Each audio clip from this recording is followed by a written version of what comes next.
இதுவரையில் 14 நாடாளுமன்ற தொகுதிக்கு சுற்றுப்பயணம் சென்றிருக்கிறேன். நாளை தூத்துக்குடி தொகுதி, நாளை மறுநாள் விருதுநகர், தேனி தொகுதியில் செல்லிருக்கிறேன். தொடர்ந்து 16ஆம் தேதி 26 தொகுதிகளுக்கு செல்ல திட்டமிட்டிருக்கிறேன். தென் மாவட்டங்களை பொறுத்தவரையில் பாரதிய ஜனதா கட்சியினுடைய வெற்றி மிக பிரகாசமாக இருக்கிறது. தென் மாவட்ட மக்கள் பாரதிய ஜனதா கட்சிக்கும் அவருடைய கூட்டணி கட்சியிலும் வாக்களிக்க வேண்டும் என்ற தீர்மானத்தோடு இருக்கிறார்கள் என்று தெரிகிறது. அதற்கு அடித்தளம் வருங்கால தென் மாவட்டத்தினுடைய வளர்ச்சி மிக முக்கியம் என்று கருதுகிறார்கள்.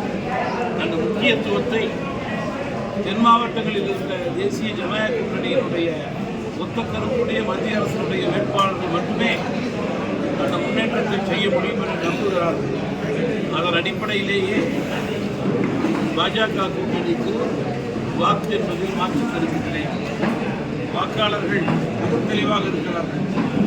பல பிரச்சனைகளை அறிந்து தெரிந்து புரிந்து அதற்கேற்ற ஒத்த கருத்துடைய மத்திய ஆட்சியாளர்களோடு தான் நாடாளுமன்ற உறுப்பினர்கள் இணைந்து செயல்பட்டால் அவர்களுக்கு நன்மை பயக்கும் என்று உணர்ந்த நிலையிலே இன்றைக்கு தமிழகத்திலே தேர்தல் நடைபெற்றுக் கொண்டிருக்கிறது என்பதை நான் சுட்டிக்காட்ட விரும்புகிறேன். குறிப்பாக திருநெல்வேலி தொகுதி என்பது மிக முக்கியமான தொகுதியாக இருக்கிறது. திருநெல்வேலி தொகுதியினுடைய மரியாதைக்குரிய வேட்பாளர் என்று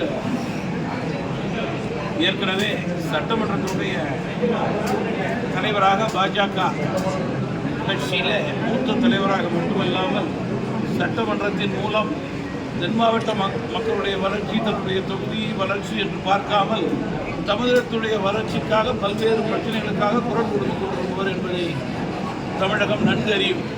அவர் தமிழக மக்களுக்கு பிரபலமானவர். தமிழகத்துடைய முக்கியமான துறை தொழில்துறையினுடைய அமைச்சராக செயல்பட்டு அந்த காலத்திலேயே தென் மாவட்டத்தினுடைய வளர்ச்சிக்கு இன்றைய பல்வேறு துறைக்கு அடித்தளமிட்டவர் என்பதிலே மாற்று கருத்து இருக்க முடியாது.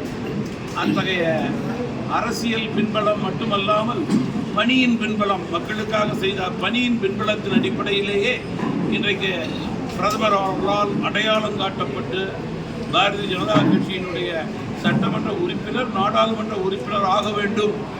தன்னுடைய திருநெல்வேலிக்கு மட்டுமல்ல, தென் மாவட்டத்திற்கு சரியான பிரதிநிதி அதிகாரத்துக்கு தேவை என்ற உணர்வோடு அவர்கள் இங்கே போட்டியிடக்கூடிய நிலை ஏற்பட்டிருக்கிறது என்பதை நான் குறிப்பிட விரும்புகிறேன். தென் மாவட்டத்தை பொறுத்தவரையில்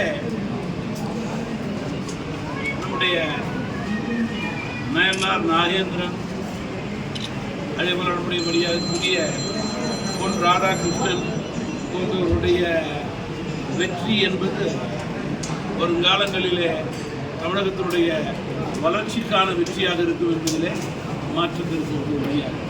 இன்றைக்கு மத்தியிலே பிரதமருடைய 3வது முறை வெற்றி, அவர் பதவியேற்பது என்பது உறுதியான ஒன்று.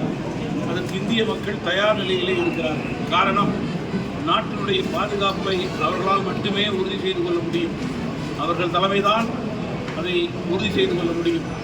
பிரதமர் தலைமையிலே நிதியமைச்சருடைய செயல்பாடு கோவிடுக்கு பிறகு படிப்படியாக நம்முடைய பொருளாதாரம் உயர்ந்து இன்றைக்கு நாடு உலக அளவிலே இன்னும் சில ஆண்டுகளிலே 3வது பொருளாதார நிலையை அடைய இருக்கிறது. இது வளர வேண்டும். 3வது முறை மோடியோருடைய வெற்றி, அதனுடைய தொடர்ச்சி, நாட்டுடைய வளர்ச்சி என்பதை வாக்காளர்கள் புரிந்து கொண்டு அதற்கேற்றவாறு வாக்களிக்க வேண்டும். இன்றைக்கு அதற்கு நேர்மாறாக இந்திய கூட்டணி தலையில்லாமல் வாழ் மட்டும் ஆடிக்கொண்டிருக்கிறது. தலைமையே சொல்ல முடியாத ஒரு கூட்டணி. மக்கள் எப்படி நம்புவார்கள்? யார் எதை செய்வார்கள், எப்படி செய்வார்கள் என்று சொல்வதற்கு தலைமை கிடையாது. ஆனால் மக்களை தைரியமாக சந்தித்துக் கொண்டிருக்கிறார்கள். மக்களை ஏமாற்ற நினைக்கின்ற அந்த கூட்டணிக்கு தேர்தலிலே சரியான பாடம் புகட்டுவார்கள் என்பதில் மாற்று கருத்து கிடையாது. அதே போல திமுகவை பொறுத்தவரையில் இன்றைக்கு எதிர்மறை வாங்கக்கூடிய ஆட்சியாளர்களிலே இந்தியாவிலே முதல் வரிசையில் அமரக்கூடிய தகுதி பெற்ற கட்சியாக திமுக செயல்பட்டு கொண்டிருக்கிறது. கொடுத்த வாக்குறுதிகளை தமிழக மக்களிடம் முழுமையாக நிறைவேற்றாமல் அவர்களை 3 வருடமாக காக்க வைத்து ஏமாற்றிக் கொண்டிருக்கிற அரசு திமுக அரசு. இன்னும் சொல்ல போனால் கொடுத்த வாக்குறுதியை நிறைவேற்றவில்லை என்பது ஒருபுறம் இருந்தாலும் மறுபுறம் மக்கள் மீது சுமையை ஏற்றிய அரசு திமுக என்று பெயர் எடுத்திருக்கிறது. அதன் அடிப்படையிலே மக்கள் அவர்கள் மீது மிக கோபமாக இருக்கிறார்கள். வீட்டு வரி உயர்வை யாரும் மறக்கவில்லை, தண்ணீர் வரி உயர்வை யாரும் மறக்கவில்லை, பத்திரப்பதிவு உயர்வை யாரும் மறக்கவில்லை, பால் விலை உயர்வை யாரும் மறக்கவில்லை, ஈபி விலையை யாரும் மறக்கவில்லை. இப்படி மக்கள் மீது சுமையை ஏற்றிய திராவிட மாடல் அரசாக இன்றைக்கு திமுக செயல்பட்டு கொண்டிருக்கிறது. இந்த தேர்தலிலே மக்கள் அவர்களுக்கு பாடம் கற்பிப்பார்கள். மேலும் மிக முக்கியமாக மீனவர் பிரச்சனைங்கிறது தென் மாவட்டங்களிலே மிக முக்கியமான பிரச்சனை. காங்கிரஸ் கட்சியும் திமுகவும் இணைந்து எடுத்த முடிவுதான் கட்சத்தீவு சாரை வார்த்தை. அன்றைய காங்கிரஸ் முடிவுக்கு உடந்தையாக இருந்த கட்சி திமுக. இன்றைக்கு நீலிக்கண்ணி வலிக்கிறார். அது மீனவர்களிடம் ஈடுபட பாதகம் செய்பவரை கண்டால் நாம் பயங்கொள்ளலாகாது பாப்பா, மோதி மிதித்து விடு பாப்பா, அவர் முகத்தில் உமிழ்ந்து விடு பாப்பா. அண்மை செய்திகளை உடனுக்குடன் தெரிந்து கொள்ள இணைந்திருங்கள் இயம்நாடு தொலைக்காட்சியுடன்.